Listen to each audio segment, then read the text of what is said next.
समुदाय के लोगों की मांग है लंबे समय से कि जाति जनगणना कराई जाए, क्योंकि भारतीय जनता पार्टी पिछड़े और वंचित समाज के लोगों से घृणा करती है, इसलिए वो नहीं लागू कर रहे हैं इसको। बिहार की राजनीति में पहले ही उथल पुथल मची है। इस बीच नीतीश का यह प्रयोग ये साबित करता है कि इंडिया गठबंधन ने विकास का रोड मैप बताने के बजाय जाति के दलदल में पूरे देश को धकेलने की ठान ली। सबसे आगे कौन की जंग के बीच जाति के नाम पर क्या चुनावी लड़ाई विजन वर्सेस विभाजन की हो गई है। Bureau report, Republic Bharat. और मेरे साथ महाभारत में जो मेहमान है उनका परिचय आपसे करा देती हूँ। बीजेपी के प्रवक्ता योगेंद्र पासवान जी जुड़ रहे हैं, वरिष्ठ पत्रकार रामकृपाल सिंह जी स्टूडियो में हमारे साथ आ गए हैं, श्याम सुंदर शरण जी हम के चीफ प्रवक्ता हैं, हमारे साथ प्रोफेसर नवल किशोर जी जुड़ रहे हैं, आरजेडी के राष्ट्रीय प्रवक्ता है, राजकुमार भाटी जी राष्ट्रीय प्रवक्ता समाजवादी पार्टी, आप उनको स्क्रीन पर देख सकते हैं, इम्तियाज अंसारी जी जेडीयू के प्रवक्ता है, और साथ ही विजय कौशिक जी कांग्रेस के नेता है। लेकिन मैं सबसे पहले शुरुआत में केसी त्यागी जी के पास चली जाती हूँ, जेडीयू के चीफ प्रवक्ता है। केसी त्यागी जी, मैं आपसे सबसे पहले ये जानना चाह रही हूँ कि जातियों से हटने का समय है सर अब तो, और आप लोगों को बार बार याद दिला रहे हैं, बीजेपी का कहना है आप लोग एक भ्रम फैला रहे हैं इस सर्वे के जरिए, क्योंकि आप याद दिला रहे हैं बार बार जातियों की बात, क्या भ्रम फैला रहे हैं? केसी त्यागी जी। भारतीय जनता पार्टी चारों तरफ से इस चक्रव्यूह में घिर चुकी है। एनडीए में जब हम थे तब बिहार की सरकार ने सर्वसम्मति से ये पास किया, और पार्टी में पास हुआ जिसमें बीजेपी भी थी। ठीक है। नीतीश कुमार जी और पार्टी डेलीगेशन लेकर के प्रधानमंत्री के पास गई, उसमें बीजेपी शामिल थी, तब बीजेपी ने क्यों नहीं विरोध किया? मंडल कमीशन की 27% अनुशंसाएं जाति के आधार पर है, उसका बीजेपी क्यों नहीं विरोध करती है? शेड्यूल कास्ट का आरक्षण जाति के आधार पर है, उसका बीजेपी क्यों नहीं विरोध करती है? बीजेपी चारों तरफ से आइसोलेट हो गई है।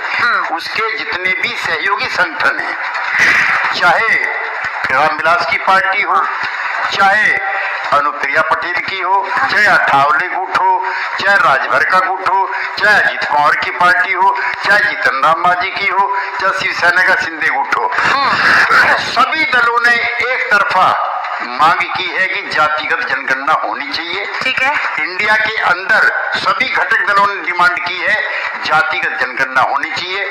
जब आप हिरन की, कौवे की, चील की जनगणना करा रहे हैं तो इंसानों की जनगणना में क्या दिक्कत है?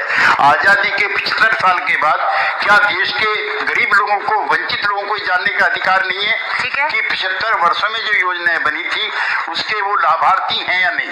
अगर नहीं तो उनके सोशो इकोनॉमिक एम्पावरमेंट के लिए कुछ काम अतिरिक्त होने चाहिए कि नहीं होने चाहिए? जो लोग इसका विरोध करते हैं वो खुद जातिवादी हैं। आप ये कह रहे हैं केसी त्यागी जी, लेकिन अगर सोशो इकोनॉमिक एम्पावरमेंट 18 साल नीतीश कुमार और 15 साल लालू यादव की सरकार में नहीं हो पाया तो अभी भी हमें इंतजार है, क्यों नहीं किया? 33 साल मुख्यमंत्री ये दोनों मिलाकर रहे, क्यों नहीं हुआ?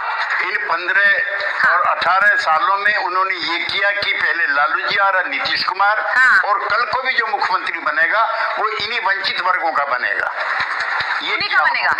ये एम्पावरमेंट हुआ है सोशली और आगे भी बनेगा, आगे भी बनेगा। आप तो एक कह रहे हैं कि आपने सीट आरक्षित कचहरी में सब नहीं, आपने आरक्षित कर दी है, आप कह रहे हैं कि यही होगा, आगे भी इन्हीं की जाति का बनेगा। ये तो आप लोग ऐसा लग रहा है कि चुनावी फायदा देख रहे हैं। ये तो आपने आरक्षित कर दी केसी त्यागी जी ऐसा कहकर। पिछले 50 साल से जब रिजर्व थी तब आपने एक बार सवाल क्यों नहीं उठाया कि पिछड़े वर्ग का आदमी भी मुख्यमंत्री बनना चाहिए?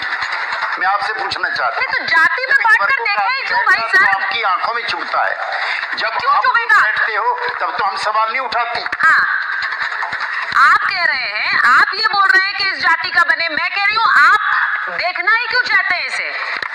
आप लोगों को, हम लोगों को बांटना क्यों है? लेकर के 67 तक कुछ खास वर्णों के लोग मुख्यमंत्री थे, तब ये सवाल क्यों नहीं उठा कि जिनकी 63% आबादी है उनका भी कोई आदमी मुख्यमंत्री बनना चाहिए?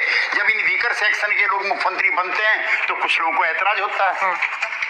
जाति राज करने के लिए नहीं होती सर, और मैं यही कह रही हूँ कि एक व्यवस्था से निकालने की कोशिश थी। आप तो उसे ऐसे बता रहे हैं कि इस जाति के लोग राज करेंगे, ये तो बड़ा कंट्रोवर्शियल स्टेटमेंट है। राज करने के लिए नहीं है, हाँ, राज राजकाज में हिस्सेदारी चाहते। मैंने अपने प्रारंभिक संबोधन में कहा कि आजादी के 75 सालों में अगर कुछ वर्गों को लगता है और उसके आंकड़े प्रकाशित हो रहे हैं, कितने शिक्षित हैं, कितनों पे मकान है, कितनों की नौकरी है, कितने बच्चे अंडर मेल न्यूट्रिशन है, ठीक है। तो देश को ये जानने का अधिकार है और उसके हिसाब से योजना बनाने का अधिकार है।